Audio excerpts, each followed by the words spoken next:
Sia na dim sa na below pi panan sa yoy he kakamang pa nagamnon nai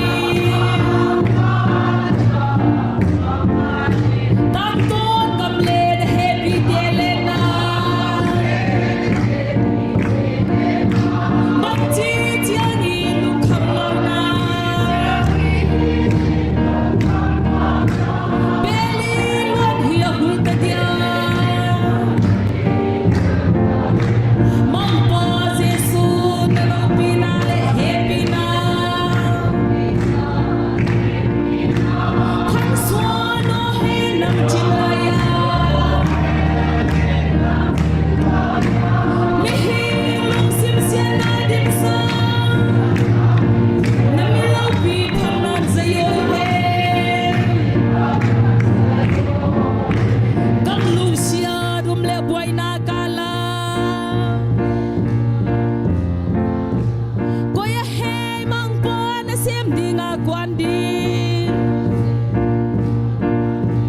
Simle mala ng mamilo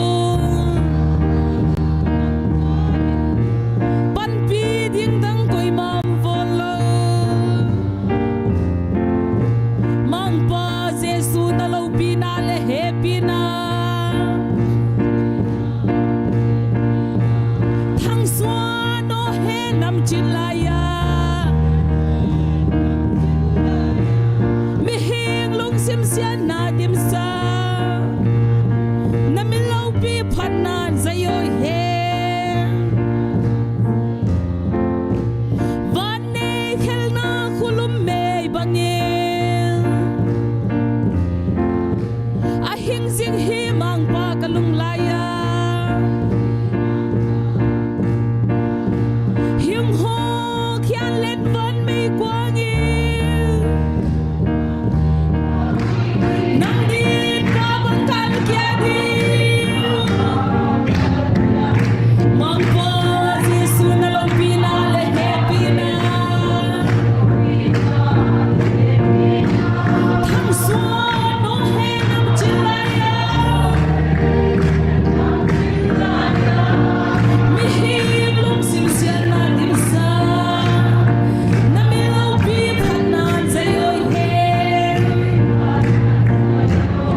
Lapol sendiri.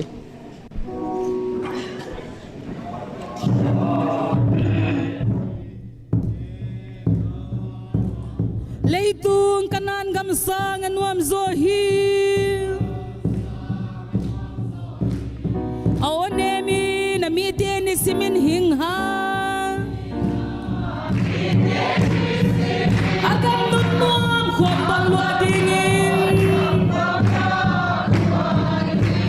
ni simin hingchale onem nai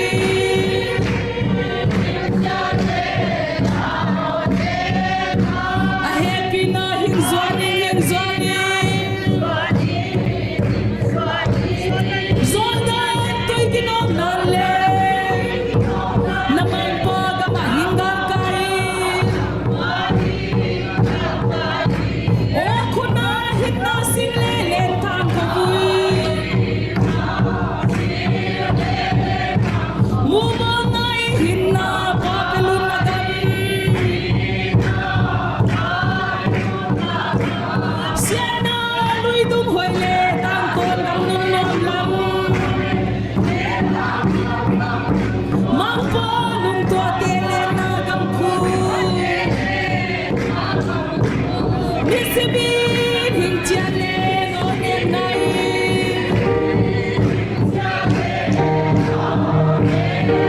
A happy na hing zwane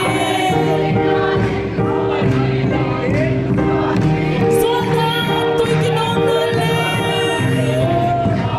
Naman po kamahingam kai O kuna hinna singlelen tang kabui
Hallelujah. Hallelujah. Mang pan ila wa thopina laupina hing tang ta hen. Tua chin azing jing an ane zawon Jason Simeon Peter Konga Simeon Johan Tapa tamte sangin kay nang idzo achi he amana kunga hey mangpa kahing idhi china thei he achi he Jason akunga kabelam note va in achi he mangpan atho siang thoi tan cherwa dengin hemgwal zol pia ta hen amen ihoni bai ing zo sie secretary ati paden na kena nei bawi kelma siang ni cherbai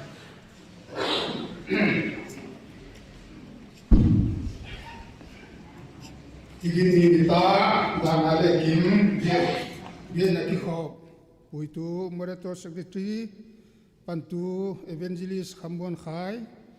tu khom tu nulimbel thum gol na mi pi tugen tu different on khan khup top na to jinga jingkala pasien ni jingmong da sagi am devotion puitu missionary tong min mon Sting here le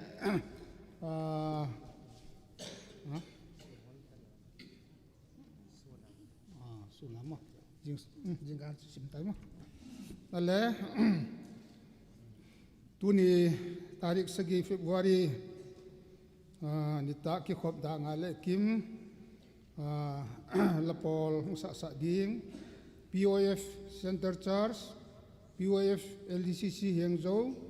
POF Lai Lam Veng chi thum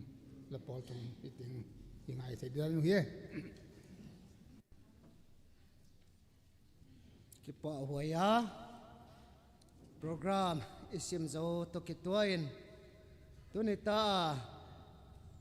ihone baite pasien ko nga apkhian nang nei sa dengin evangelist khamon khai ama pasien minin ahon la den chial bawi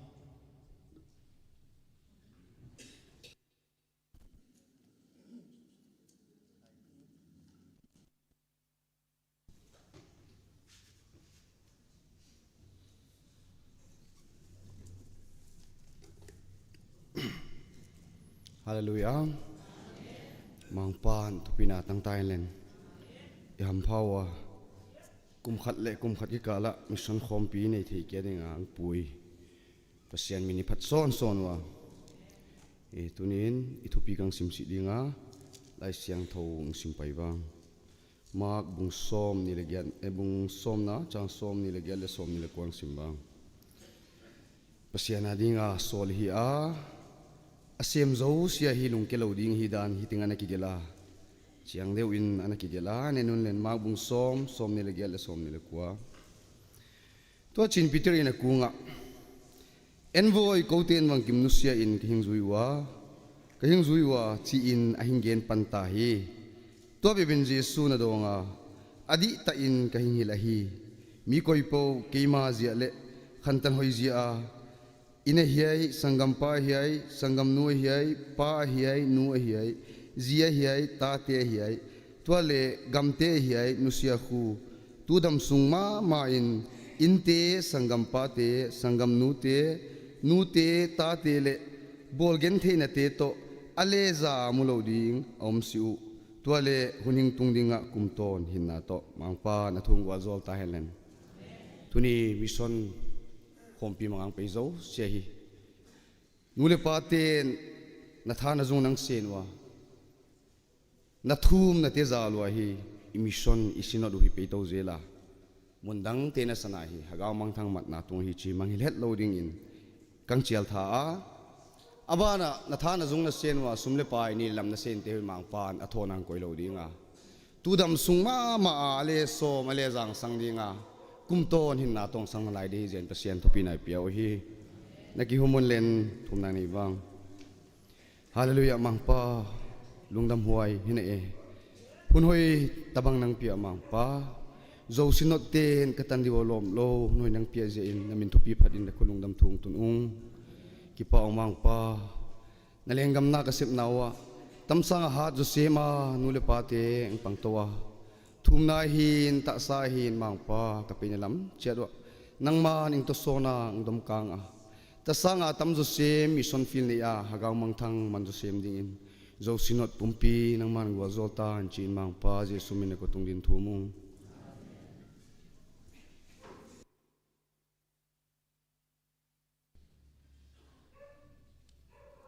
lungdam huaya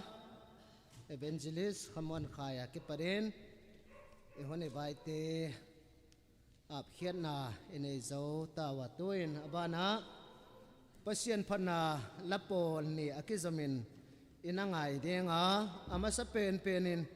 PYF Center Church in ang pandinga to abana PYF LDCC hiang zawin hat kya ngai lawin ang zui denga za sa hibanin tuin PYF Center Church amau pasien phatna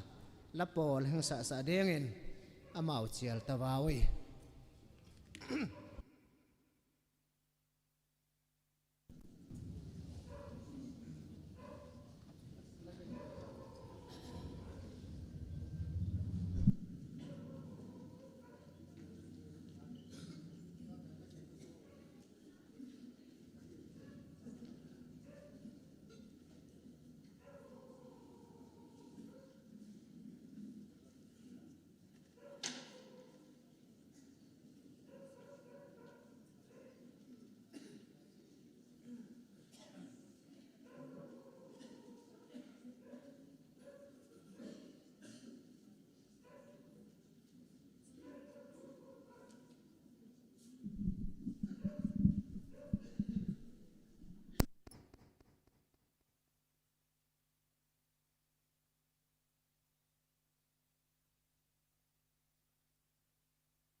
Sa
siang thâu hoi da na hin mu sa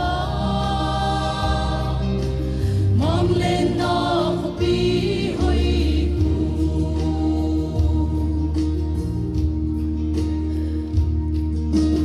in la sing lim noi a kun ka lo kha to dam si na han hu kot kha nan kwa lo wi gam siang thâu hoi da na hin mu sa mang Emmanuel nge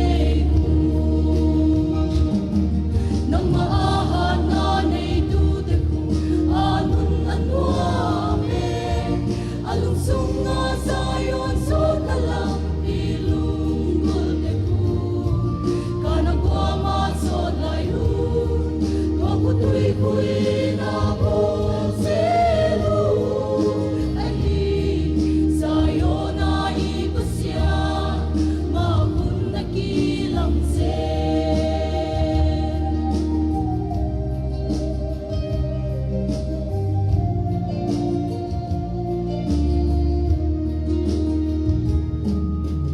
Bial tu nei tu silbol thei na te khu nuai sia in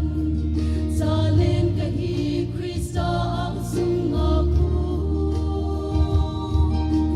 gam siang thâu hoi da na hin mu sa kei di nga bo sa khu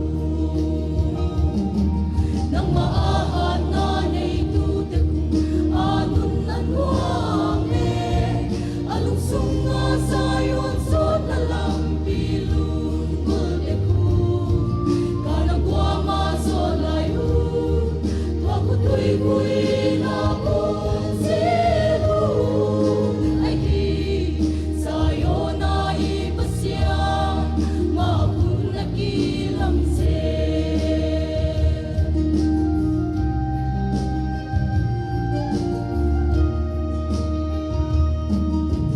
Bial tu nei tu silbol thei na te khu nuai sia in sa len ka hi Krista ang sung nga khu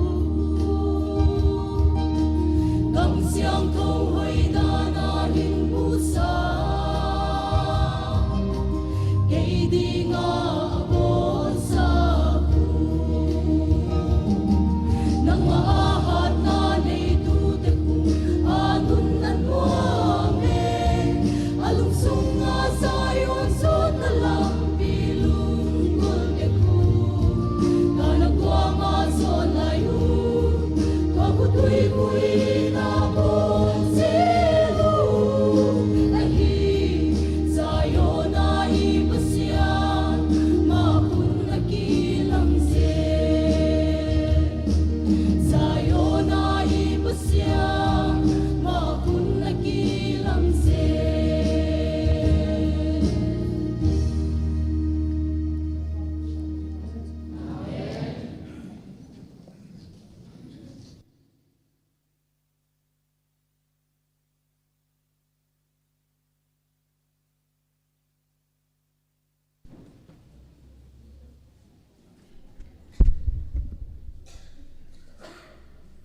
lungdam huai mama mai PYF Center Church le PYF LDCC hiang zo pasianen aphan nala atam sema sathei dingin hengwal zol ta hen tuin mipi kilat na nei dinga to mi masangin thum na jetel ding apoi motin ten obaile hingdin common len hochilo tamlanga parin kang phuan ding hibanin apoi mo alo theilo om kha hi le hingdin khombo lo hidenga hilanga parin ken point khaleni kang phuang dinga amasain senior secretary zo sinot opa khai million atapa dam lo na tung to na i program jong jang theilowa delhi a pen khu to ne en atapa tung to na dam na nga the na ding en pasien ko nga thunget na a pho chet wa in to ba na asom ni ve mission khom pi to ni a hun thum tan chianga pasien ma poina tan na ki pa thui gen denga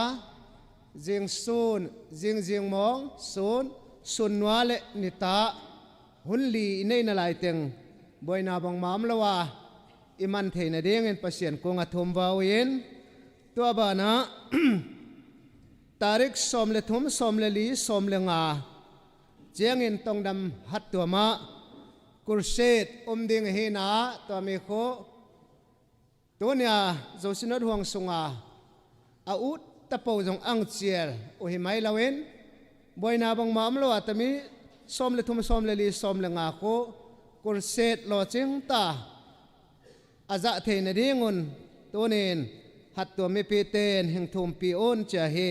zoyon thum pi dinga thum pi mai lawa a hun chiam te a apang thei jong pang ding a hi to nya la amau tong dam lokal langa ke padang nget na o ma hi to ka gen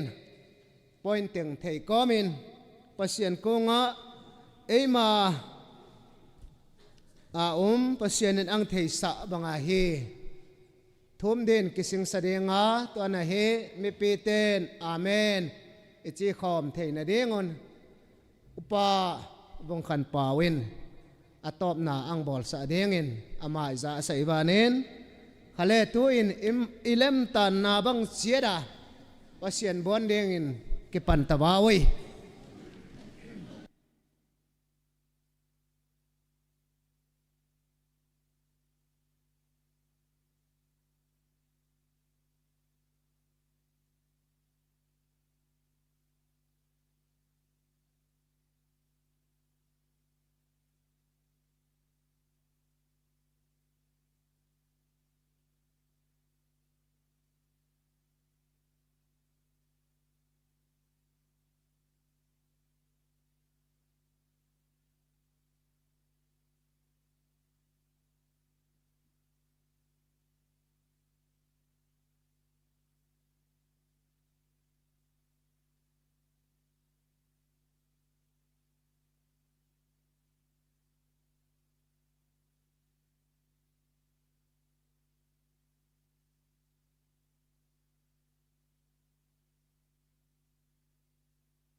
bang kimbol the mang pa kapasien ki paung lungdamung nang wang nang zala tam khompi asom ni ve na vaigon tunita ma nang ma bethe phatheya mi za teng kai khoma nakung kilan thia nang koi kya ta jen ki pa thu kang tu noi him kathum na tion nang ma thupi na hen lan dam lo te de dam na ha lo te han na ki lo te ki na ki to lo te ki to na thum pi nang hita hen chin na khuda kang kya bo him kahunum na lai zo sia to nang ma thupi na ding in tam teng teng kamang jesu min kang thu mo him amen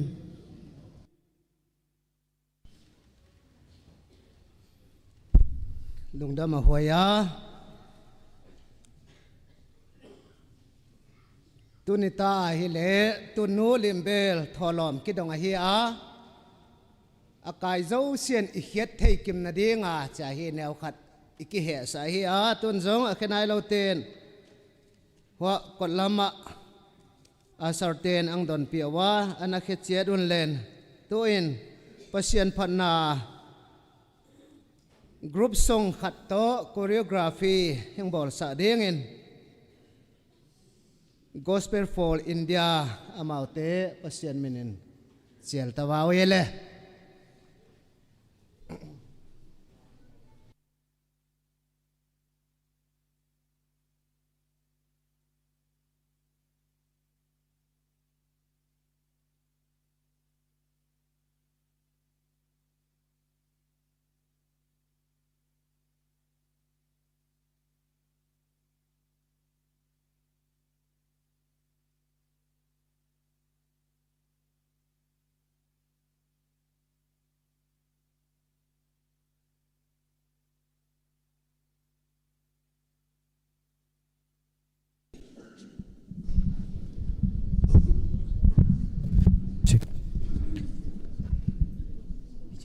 Hello. Check. Nitak pa. Pathian min thupi na dingin lakhat zumpi huai ding isa ding.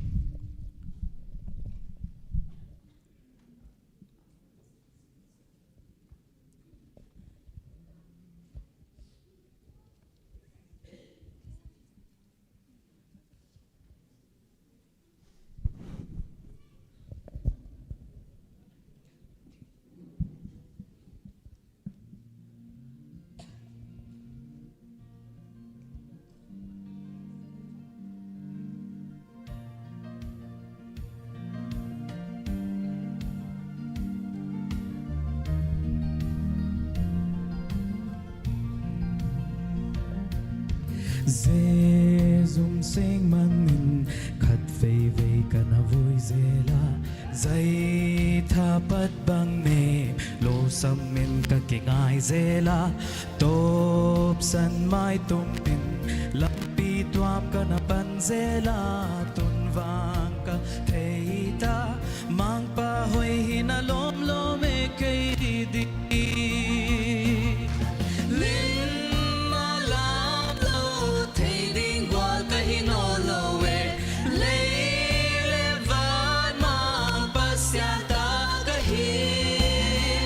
Hallelujah. Ding beka, gel siang in kalopi sengi, sumpi wai ding ko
Hallelujah. Katang dingdika, getsangin kalupising Sumpi huai bingkop in mapakapating akalam di.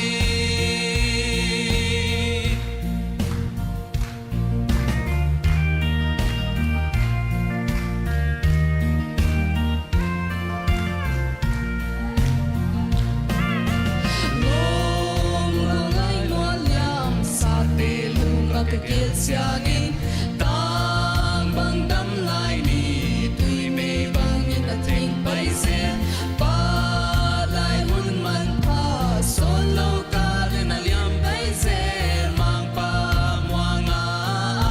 min ngay to'y sa kakipan apel Lim malam lo thay ding qua kahinolawe Levan mapasyata kahin Hallelujah. Katang dingdika, getsangin kalupising Sumpi huai bingkop in mapakapating akalam di. Dahil lungwangin nung tabang, magpasawang nun mama Vanay Jesu melmuva. Laylong wangin nung tabang, magpasawang nun mama Vanay Jesu melmuva. Lim malam lo thay ding qua kahinolawe Levan mapasyata kahin Hallelujah. Katang dingdika, getsangin kalupising Sumpi huai bingkop In mapakapating akalam di Sumpi huai bingkop in mapakapating akalam di.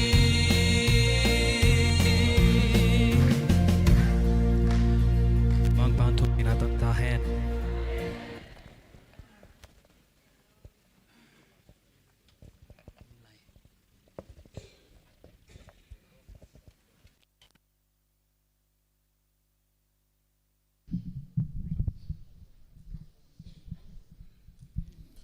Hallelujah. Hallelujah. For the glory of God, we would like to dance in Kaun Hai Rajaon Ka Raja, who is the King of King. We are going to dance. My teammates will come and we are going to dance in this song.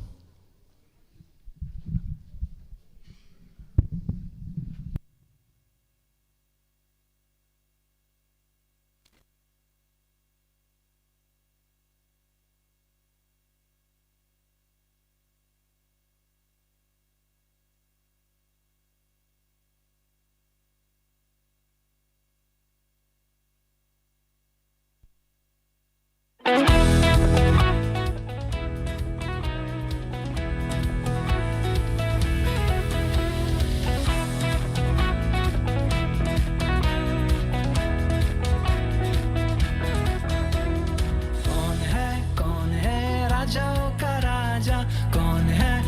है दुनिया का बादशाह कौन है राजाओं का राजा कौन है दुनिया का बादशाह यीशु है उसका नाम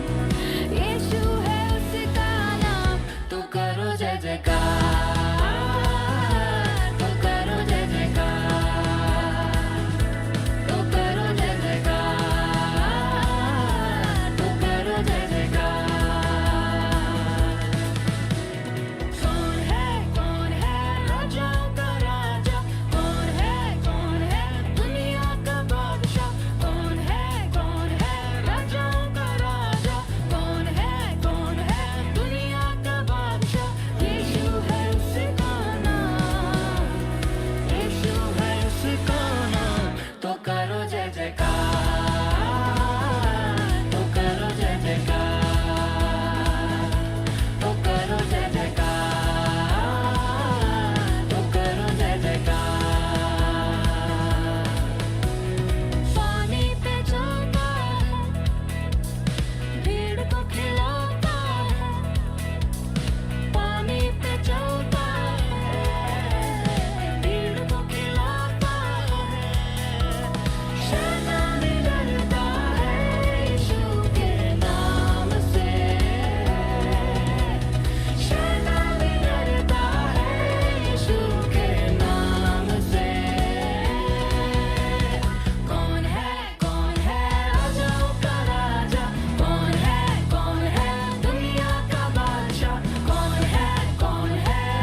hi pasien mina ichial hevanin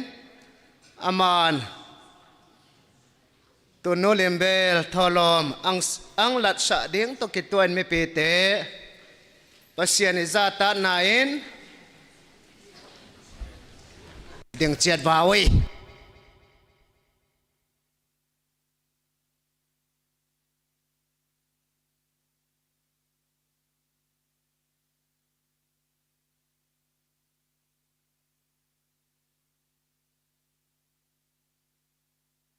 Ve na missionary khom pi te bang ani khat ni nang man sa zo ta jen pa basin ki pa in ki pa thunu kung kang tu nu hi ko te hoi na khat zong si ma nan le na hoi na to nang pi a na wang na li manang khol dam sai chi ka thei jon ki pa thunu kung kang tu nu hi tu ni ta hunin nang man Israel te kunga na thu chem dung zuin ko ten zong ka thei kham khamule kabol thei kham khamun na gol zol na ki pan sat sum le pai te nu nei lo panei lo te ading in namai ta makang toy khom wa tam mi kang toy khom te u nu nei lo panei lo le gen thei lieng vai te ading a gol hing zol sa pe tu te ading a gol zol na ang so thei na ding in na khut seng thawa kang la nu hi petu zo setele za na dinga kilomte gen thei liang vai te adinga gilwana laiwana ang so thei na dingin tammi sumte nangman hing su pung sa gol hing zol sa dingin kamang pau jesu min na hut seng thawa kang lanu hi amen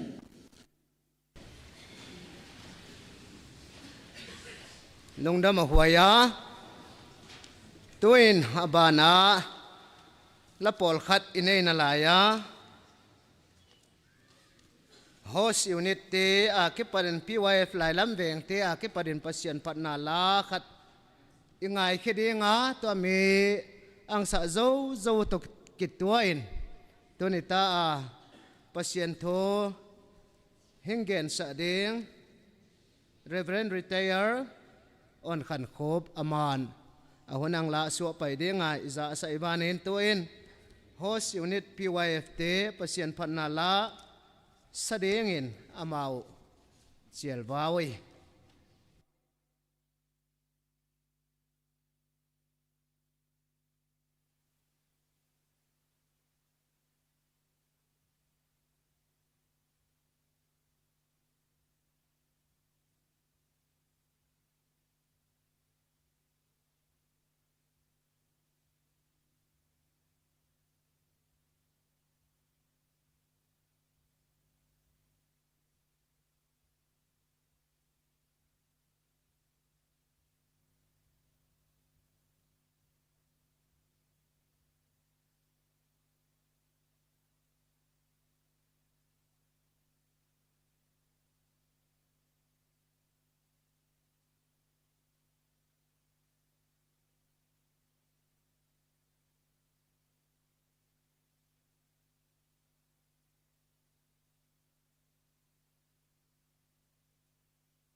ลุงดำมุมิซาหุนหาซาฮิบังกอมกาละจันนิเวลินะจิงเชียงบังอาจิเดียไทยเชียงบังอาจิเดียจีนะไงสุนนาเลียนปีเตอมีมัลจินเตยมาฮิเลจงปัสยานินหุนหอยเดวหุนหอยเซมมังบอลสาตุจานินะเบียนดิมพิษเพตินะมีฮิซาเตอามาเบเทอัทัวละอากิปอลคอมเทนังบอลฮีมันไพศาอามาสเปนเป็นอินตัมตนาหิงปุยอิปัสเซียนมินพัฒนากุงอนวมทุยเกนมาสาเฮ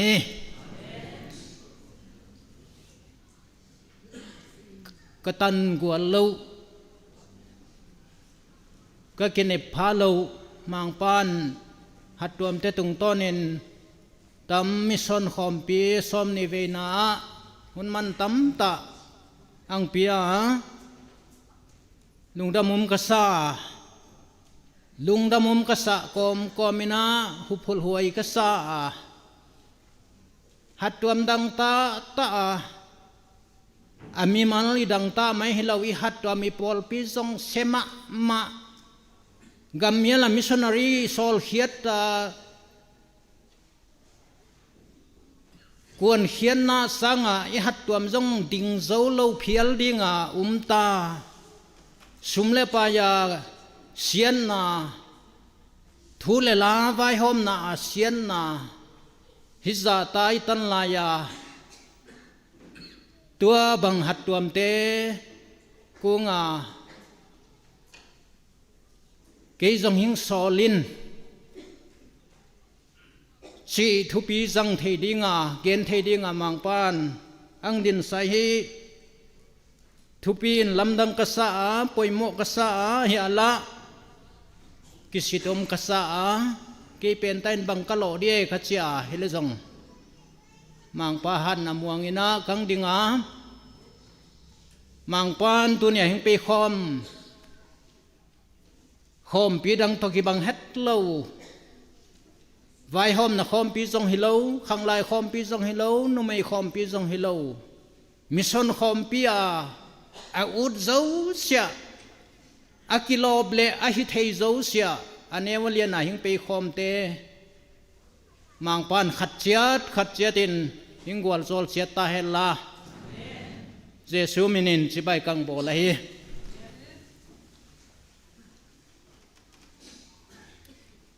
ปานเกียงซอลบังเงินเกณฑ์จงนูกังซอลฮีจีทุปีสัลลายินตุจานินะตัวสุงหัดตัวสุงปีวายเตนมังปานลุงฮิเลเกยจงหิงซอลินสิลาอังสาวงปวยโม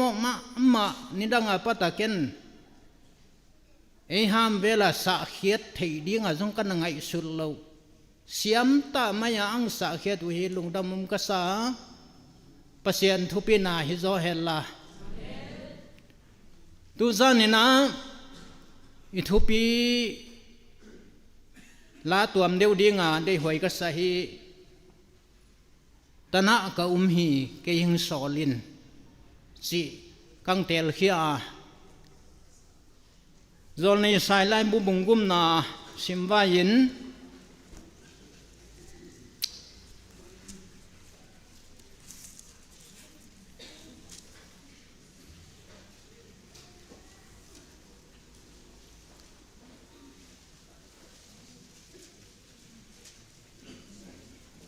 ต่างเกียรเลยต่างกวนนาดีเทลฮิเซียงตะเลซงอาบุลาปฏินากังสิมดีงาอิสายฮันนาเลโซลนาเจียงจงอิงเกนเบลับดิ้งฮิทาวเลจงอาบัวปัดมะไม่นิลายเสียงทว่าปันมาเมนซิมเคเลหังอุทวยกษาอิสายบงกุมนาปเสียนทุสิมเขวาวิงายเขวายแรงป้าอุเจียสีกุมินมังปานอแรงเต้าผาสังตาตอยสางตุงเต้ากมัวอาปวนตัวสิลินเบียอินสุงลัวดิมฮีอาตุงลามาเซราฟิมเตดิงวา hagu chata na yunga ahani teu na mai tangu akhuwa hani te na ke akipang u akhuwa hani te in alengu hi tuale seraphim khat kidong tuin gal kap te mang pa siang thau hi leitung pum pia thu pi nai na dim hi chin adong tua zelu hi tuale ki ko thom gi ngun kot pi khuam te akiling sa biain sunga mei khuin biain sung mei khuin na dim hi tua chin ken ka tunga gi hi ma mang thai ka hi tave ne phunia mi ka hi a ne phunia mi te la teng ka hi kamitin leng pa gal kap te mang pa kamuta hi ka chi hi tua chen seraphim te la khat mai ta ma kipan meyam tai te a te toyin ka kunga hing lenga tua meyamin ka kamakhoya tua le aman ngai voi tami nane phu ka khoita a tami in nane phu ka khoita a na thulim lo na la mang ahita a na khel na sop siang ahita hi a chi hi tua chen mang pa o khaza a tua o in ko ya hi ka sol ding ko ya hi ko wa ding a kwan ding a chi hi tua chen ken tana ka hi ke hing solin ka chi hi mun khat khan tan hoi johan bung som le sagina sim lai wa wi ithupi to jong ki bang thau kom na pian bung som ni na hilawin bung som le sagi na tang som le gial le som le kwa sim vai johan som le sagi som le gial le som le kwa pasien thu sim vai in ngai khe vai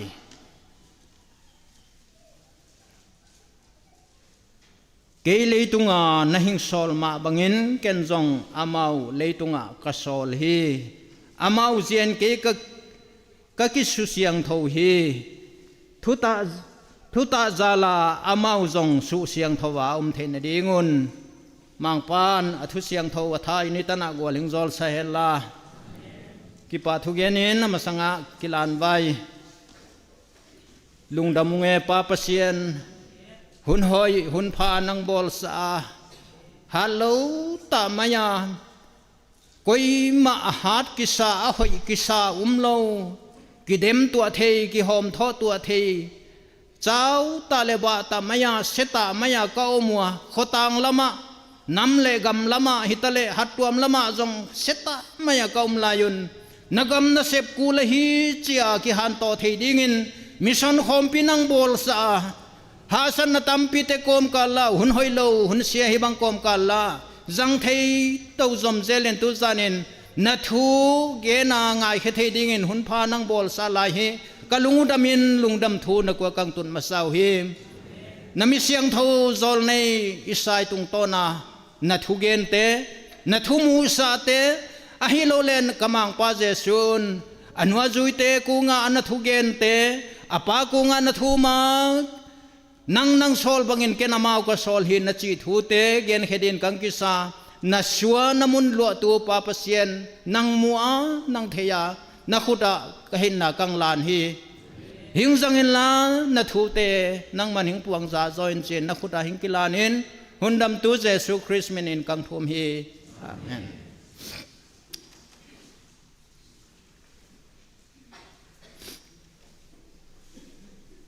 Pastor pa Reverend Khamsuan Khayin siam ta mai nama siam na New Testament scholar ahi dong zoin tu sunina ilai siang tho pan sanina mang pa Jesu kam suwa Johanina gendan a theology te I lung lu thuai ta ngai tua huai ta mai nang gen sa zowa thupi ka sa ama hi chin hing gen be lap taleng aman na testimony angena achilin sin sa tu hi kana tu pa hi achinama a Evangelical Baptist Convention EBC te la Grace Bible College sa Kumli anasema Pastor Tampi missionary Tampi te solkhet tu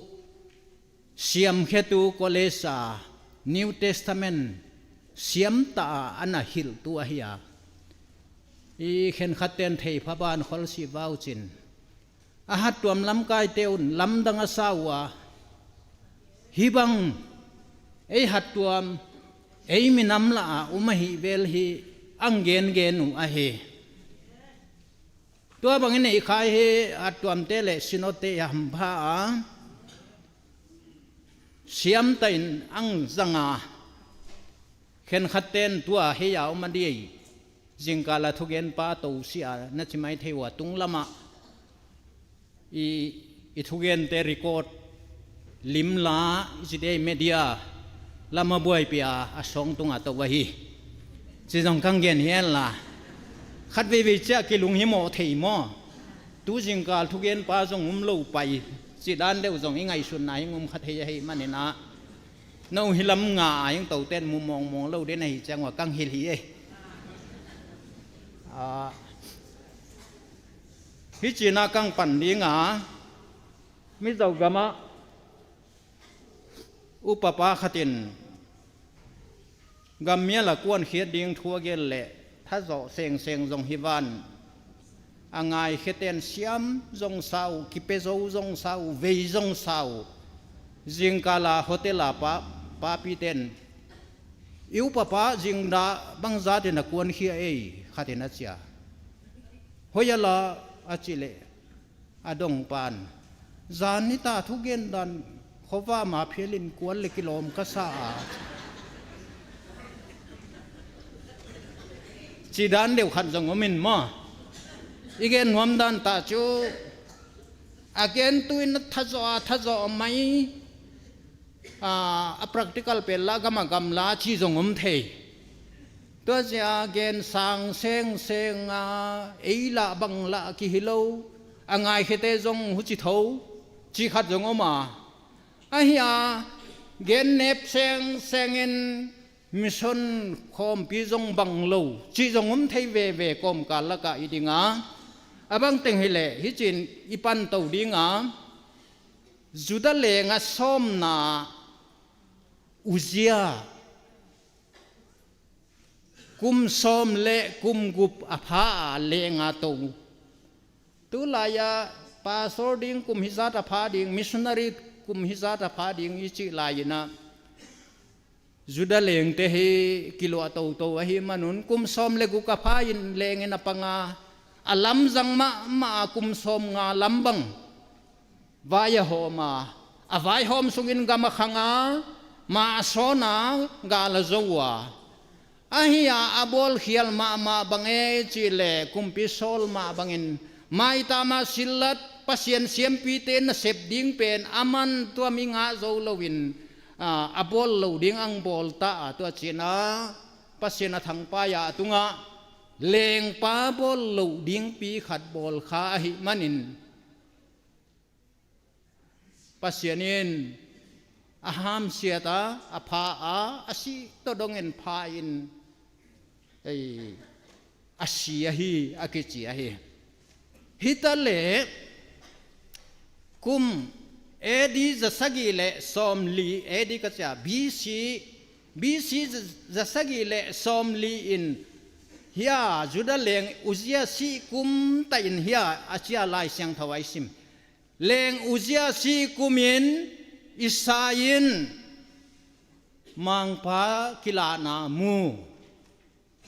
mu ichi chengin tu la ya khanglam vela nichina pasien kila na vamu te wa ngai te a to ki bang teu la wa hi chi ilung simana na om le urhoi ka sa ei loyin igal zo ding pu atui kia ding le lo ding pu ki mu mayin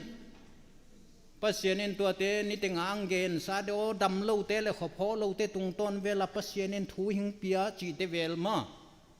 I koyama mi mal pol demi hisia ahia igin ta dan te velu hi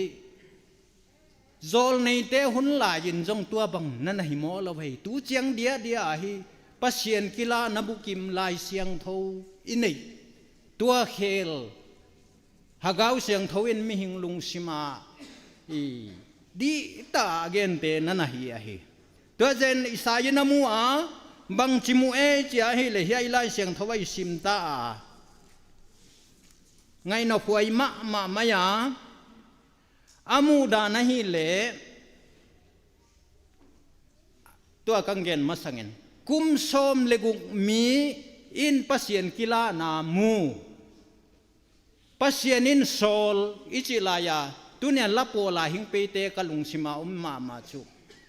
khen khaten iu pat deu chenga pasien na sem ding vela ki hisa pa hele zol nei sai alima ai mu chenga hia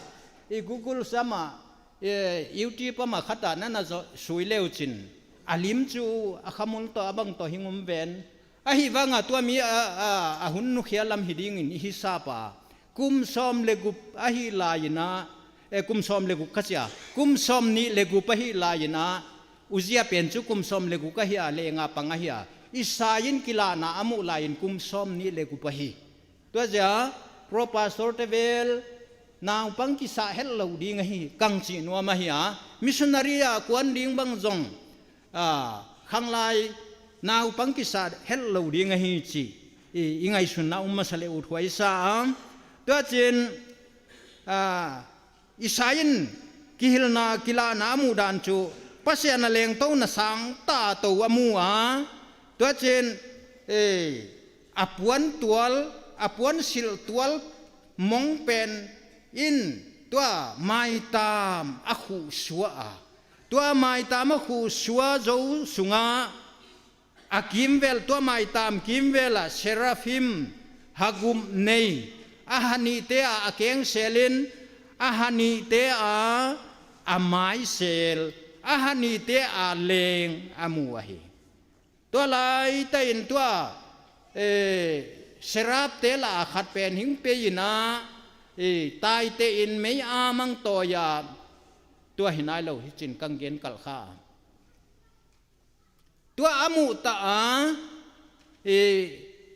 isayin ama hi na kimu seng seng ama gillo na kimu seng seng ta hi mana hi che hing chita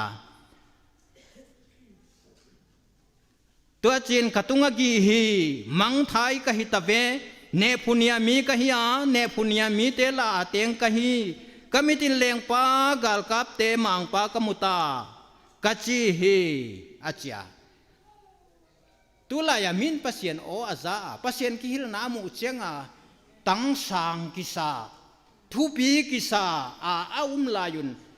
zol ni sain pasien ki hil na mu tain ama thulim lo na muina katunga gi khi wang sia hinange sita ka hi china ang ki puang hiamo tua ta azom bange chile tangum na tua chen seraphim te la khat mai tama ki pat meyam tai te a tep komen ang pe ya tua amai ta tua tai te a meyam pe ni na kane phu kamu ang bit sa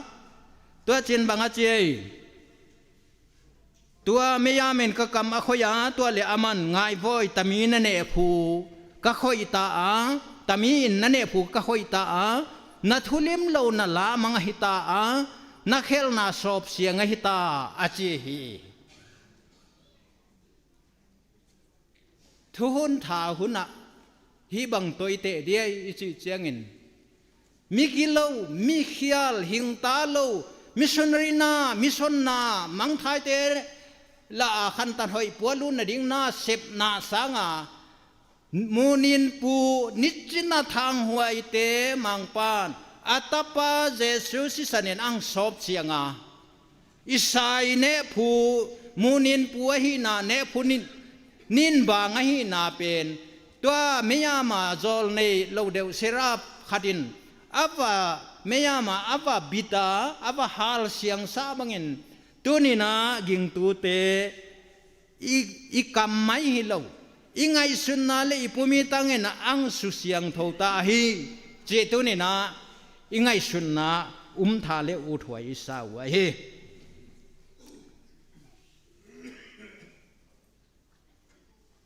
min pasien sian thau na amua hi le amin mo dan athulim lo dan akimu deu hi chin ka ngai suna amison lam thu tuam hi ta le ei la hi tun hiya hat tuam heu tu te upate pastor te yom ma i vai hom na te i hom pi te i hat tuam mi local tan i sinot tan ye ta hi le ei hoi lo kisa na lampang mong ta lo a ching pen da na ki ngai sun na LCC ki tel na upa ki tel na district presbytery sinot ta na cha ki tu na mo tua lung simi put te veli ngai su ta hi le pasien kila na mu chian lo pasien lung sim mu chian lo in ei hoi banga ki ngai sun la hoi het lo na na ki di nga hi chi ngai to sa mo to ja min pasien kila na amu a pasien thua mu ta hi le amau hoi lo amau di lo wa hi lamu hing ki mu wa hi chi tu ni na mang thai te i ding hi komin ilung sima le u thoi isa hi to chen na thulim lo na la mang hita ahing chia na khel na sop se nga hita ang si chi na serapa kipata athudon ahi to ta a isai don na chu bange chile tana ka hi atunga achila katungi hinama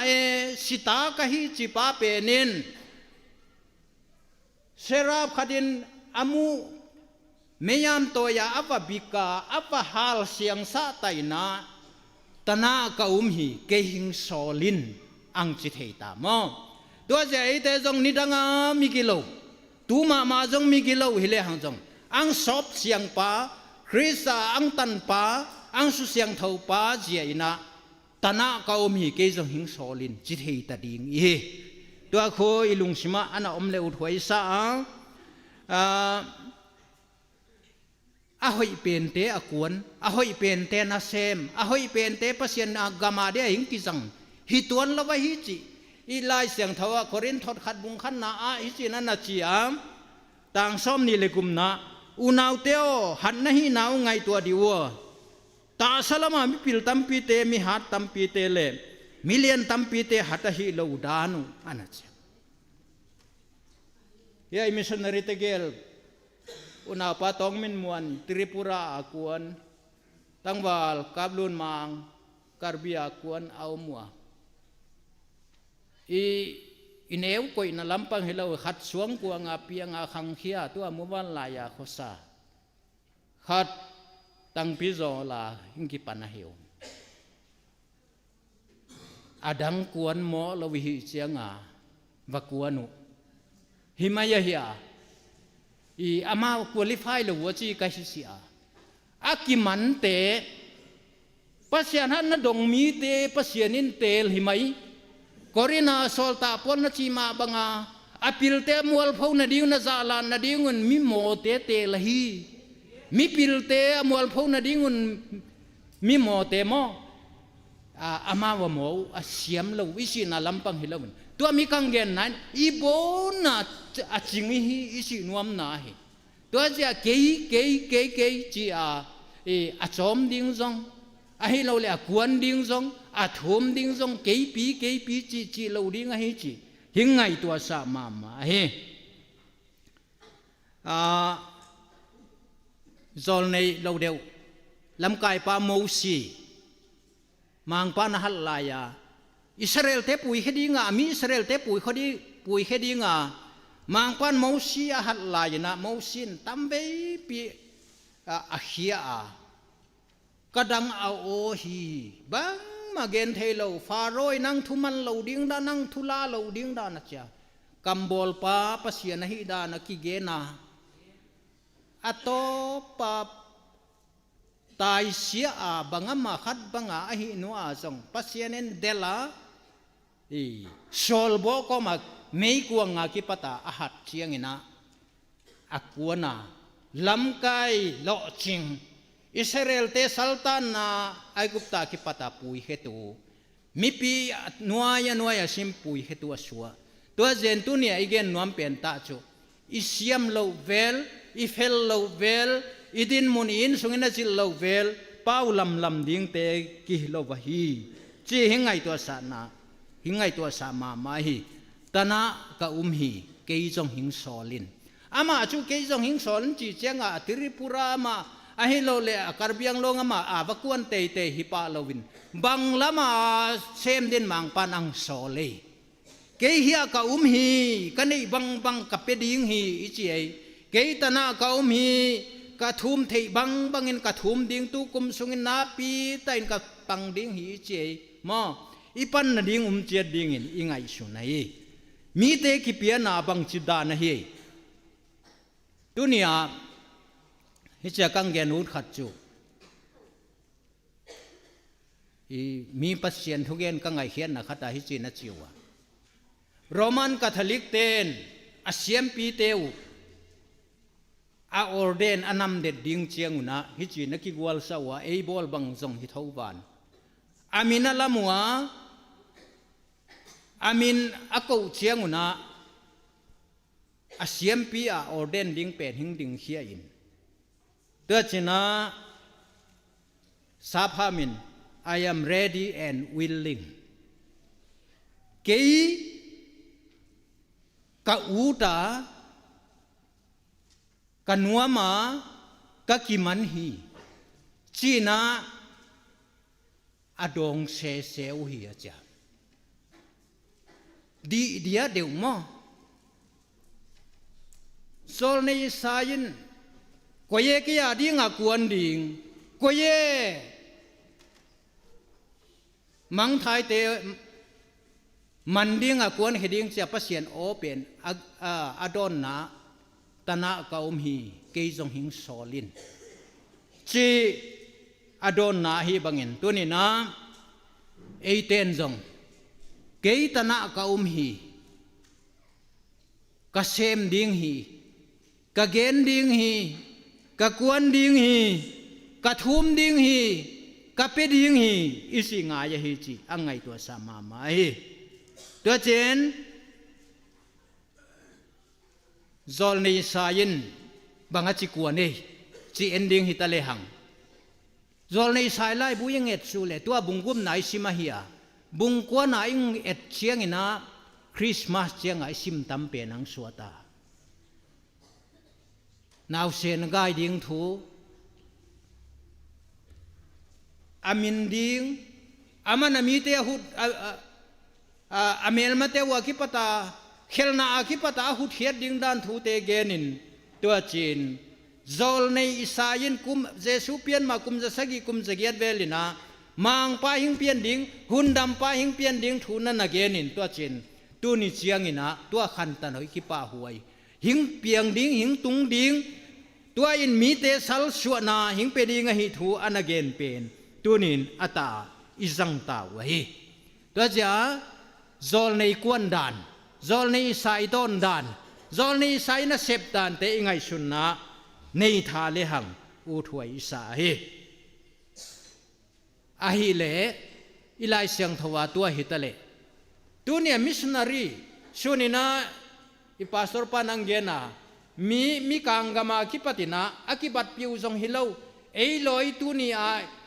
ชุเลซานไอกิเดลตัวไอกิธาตัวเตทุตัวมิตเลนิดังลายาลอยเตกันเตมาบังอามูธาเตวเมลมาฮิซาบเตวอันถัดไปลุตังละมีเตบังมีนังเกลลายาตัวน่ะหิงกวนงำเตจินะอธุปีดานุเอเตอิฮันสันเลาดานุตุสนินงายเขตาอะเลตัวเตละอาขัดคุกเยจิเลเวลส์มิชนารีอิกามาหิงตุงขัดอิกามจิเลหังมันนิปูราช่วงลุดเจ็ดเสียมิโซกามาลุดดร.ปีเตอร์เฟรเซอร์กิจิตันจินฮิลุงค่อยมาขัดเอามาสังขจักเยลเลจิลายาสังขจักเยลเลสมกัวเลจิลายาหิงฮิตวะฮีอามาตัวขังไลเต้นฟุตบอลไงสังเต้นลิเวอร์พูลลิจิเตเวลมาตัวละกะลิเวอร์พูลลายหิงซิมตวินะตัวจินด็อกเตอร์chief medical officer อันหิงไงอาฮิยาอะไรละมาอันว่าละมาหิงตอนตะเลหังสกุลกายลายา mission convention tua aya banga missionary khom pia thu ki ge na bangai hiat lain hi alung lut ma hi dinga hia banga akigel jong hilo awa hing kilang jong hilowina ama lung lun na gamwa mi ten wa me si khat bizama wa pen ngal hon ki zui asau isimo ahi lo le alom pa singkunga tuang lai pen vom piama bangama khat sai na tua china akap hialin akap lum kha hi che igen ma banga ilung simlam pen imita hing suwa hi mo de chenga hia Peter Fraser song alung lut ma hi mana to na bang hing mue to na banga bang hing mue chile Jesus died for Peter Fraser chi ang mua Jesu Peter Fraser ading in si hi chi hitenga ki gel ang mua alung simom thei mong lawin tua ki khom na hun sung ma dong ding in ama ki manin tua chin hi chinang dong ta Jesu Peter Fraser adinga asia hele Peter Fraser song Jesu ading in asidinga ahingdinga asiding hi china thupua nang bola tua chin la yang zil tawa a graduate mai hilowina medical degree te hing lai medical college a hing zilin tua chin achia echi Liverpool chief medical officer nang panga